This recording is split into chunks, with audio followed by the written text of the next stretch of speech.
Hello everyone, आज हम class 7th में एसएसटी पढ़ेंगे। पॉलिटिकल का 3rd चैप्टर, राज्य शासन कैसे काम करता है, पार्ट ए। राज्य शासन कैसे काम करता है। पिछले वर्ष हमने जो है चर्चा की थी कि शासन 3 स्तरों पर काम करता है। स्थानीय, राज्य और केंद्र के स्तर पर जो है शासन कार्य करता है। इस अध्याय में हम जानेंगे कि राज्य स्तर पर शासन कैसे कार्य करता है, लोकतंत्र में राज्य का शासन किस तरह किया जाता है, विधानसभा सदस्य मंत्रियों की क्या भूमिका होती है, लोक शासन के सामने अपने विचार कैसे रखते हैं और किस कार्य की मांग कैसे रखते हैं। अब हम आगे समझेंगे कि विधायक कौन होता है। तो विधानसभा के सदस्य को विधायक या एमएलए कहा जाता है। आप लोगों ने सुना होगा कि एमएलए, तो एमएलए जो है विधायक को ही कहते हैं। और एमएलए का चुनाव जो है वो जनता के द्वारा किया जाता है। किसके द्वारा किया जाता है? जनता के द्वारा किया जाता है। फिर जो है विधानसभा के सदस्य बन जाते हैं। कौन बन जाते हैं? ये जो एमएलए हैं जिनका जनता के द्वारा चुनाव हो रहा है, ये क्या बन जाते हैं? एमएलए बन जाते हैं। हम इस प्रकार से हम कह सकते हैं कि विधायक जो है वो जनता का प्रतिनिधित्व करने वाला व्यक्ति होता है। यानी कि जनता की बात को सरकार के आगे रखने वाला व्यक्ति जो है वो विधायक होता है। ठीक है। भारत के हर राज्य में एक विधानसभा है। हर राज्य निर्वाचन क्षेत्रों में बटा हुआ है। उदाहरण के लिए यहाँ हम हिमाचल प्रदेश को लेंगे, तो हिमाचल प्रदेश जो है वो 68 निर्वाचन क्षेत्रों में बटा हुआ है। हर निर्वाचन क्षेत्र से जनता एक प्रतिनिधि चुनती है। जो विधानसभा का सदस्य अलग अलग राजनीतिक दलों से होते हैं। जिस राजनीतिक दल के विधायक जो है आधे से अधिक निर्वाचन क्षेत्रों में से जीत कर आते हैं, राज्य में उस दल को बहुमत प्राप्त हो जाता है। यानी कि जिस दल के सदस्य ज्यादा चुनकर आते हैं और विधायक बनते हैं, तो उसी दल का क्या हो जाता है?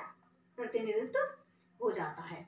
बहुमत प्राप्त करने वाले राजनीतिक दल को ही सत्ता पक्ष और अन्य सबको विरोधी पक्ष कहा जाता है। चुनाव के बाद सत्ताधारी पक्ष जो है के दल के जो विधायक होते हैं वो अपने नेता का क्या करते हैं? चुनाव करते हैं, जो मुख्यमंत्री बनता है। इसके बाद मुख्यमंत्री जो है मंत्रियों का चुनाव करता है। चुनाव के बाद जो है राज्य का राज्यपाल मुख्यमंत्री और अन्य मंत्रियों की नियुक्ति करता है। राज्य का मुख्य राज्यपाल कहलाता है, यानी कि राज्य का जो मुखिया होता है वो राज्यपाल कहलाता है। उसकी नियुक्ति केंद्र सरकार के द्वारा सुनिश्चित करने के लिए की जाती है। किसके द्वारा की जाती है? केंद्र सरकार के द्वारा की जाती है। राज्य सरकार संविधान के नियमों के अनुसार ही अपना काम करती है। किसके अनुसार? हमारे जो संविधान है जो बना हुआ, उसके आधार पर ही काम करती है। मुख्यमंत्री तथा अन्य मंत्रियों का ये दायित्व है कि वे शासन के जो विभिन्न विभागों का जो मंत्रालय है उसको चलाएं।